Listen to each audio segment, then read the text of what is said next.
I am here with Miles DeVille after 365 Pro Wrestling in New Westminster. Miles, a month back now after 15 months gone. How does it feel after returning from a long injury?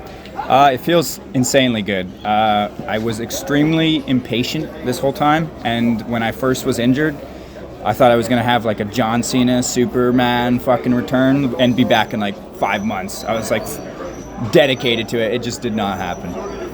And you know what? It makes you want it even more after that length of time away. And you probably put so much effort into coming back to the ring and having, essentially a surprise match back last month at, I think it was NEW for your return. Yes, I wasn't even actually like originally booked in that match. I got called the day before. I had told them a few weeks before that I was good to go. Obviously, they already had that show booked. I was really eager. Something happened, injury, they needed to fill a spot. They messaged me, and I was like, oh, crap, it's happening. Like, I thought I'd have a bit more time to prepare. And then, Evan Rivers was a really good first opponent back, so... Yeah, hard to complain about that one. And then tonight you get Travis Williams, who is part of Sinner and Saint, with Evan Rivers. How did that feel tonight? Insanely good. Travis is arguably my favorite opponent that I've ever had one-on-one matches with. I think that was our 6th one-on-one tonight. I've never had as many one-on-one matches with anyone as much as I've had with Travis. And one of my very first one-on-one matches was against Travis in 2018 at this very venue. So it's pretty cool to do it almost 7 years later. All comes full circle. Talk about what the hardest part of your recovery was. Honestly, just not knowing when I would be good to come back.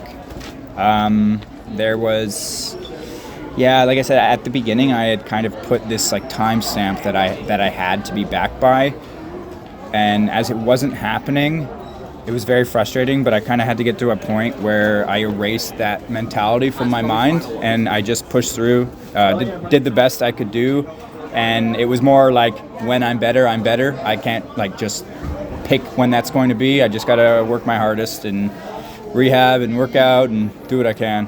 And you're back now. You look great in the ring. Doesn't look like you missed a step. I want to talk about your rivalry and I guess friendship, tag team partnership with Sebastian Wolfe. He was here tonight too.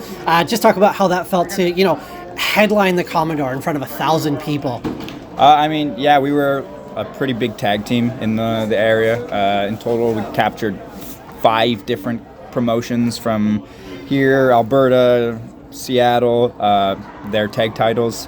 To then be able to have a really big main event match against each other at Commodore. That was a really cool experience just because I've watched a lot of Commodore shows, and to be able to main event it in a one-on-one feud was kind of like a dream of mine. So that was a good bucket list to check off there. And I'm sure the goal is to maybe get back there one day. What are your kind of short-term and long-term goals to get back to that? Right now, I'm just so eager to wrestle because of the lost time that I just want to wrestle like anywhere and everywhere. There's a lot of new talent that have come out from the Lionsgate Dojo in literally like the year and then 3 months. I was gone 15 months that I've been gone. I remember coming back to a training class, and like my first training class back, there were some newer students that were like, hey, can you take a picture of us? It's our year anniversary of training.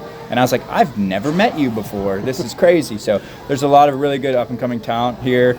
Lionsgate Dojo is like the place to be. So lots of awesome opponents. And I just, I want to get back to everywhere I was, and I want to get to new places, new areas, wherever it is. I'm down to travel. Absolutely. Look forward to seeing you at any upcoming shows, whether it's in Vancouver or down the coast, whatever that is. Talk about your inspirations. I see a lot of music posted by you that's like 90s rap and stuff. Talk about your rap inspirations, and then any wrestling inspirations as well that have led you to today. I'm obsessed next to pro wrestling, like old school hip hop, honestly just hip hop music in general. There's a lot of great current stuff as well, but the 90s genre of hip hop is like my next passion to pro wrestling. So I like to incorporate that in kind of my style. You kind of see in my music, so I've always been that I entered to. even like the name of like finishing moves I have kind of pay homage to certain things. So there's that.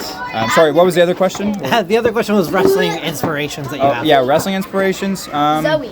Really, Rey Mysterio is like arguably my all-time favorite. Always just been a massive fan. It's kind of funny, when I was new to wrestling, I kind of had to figure out that, hey, I'm not short and can't do all these cool moves that Rey Mysterio does, no matter how hard I try. But I love the Lucha style.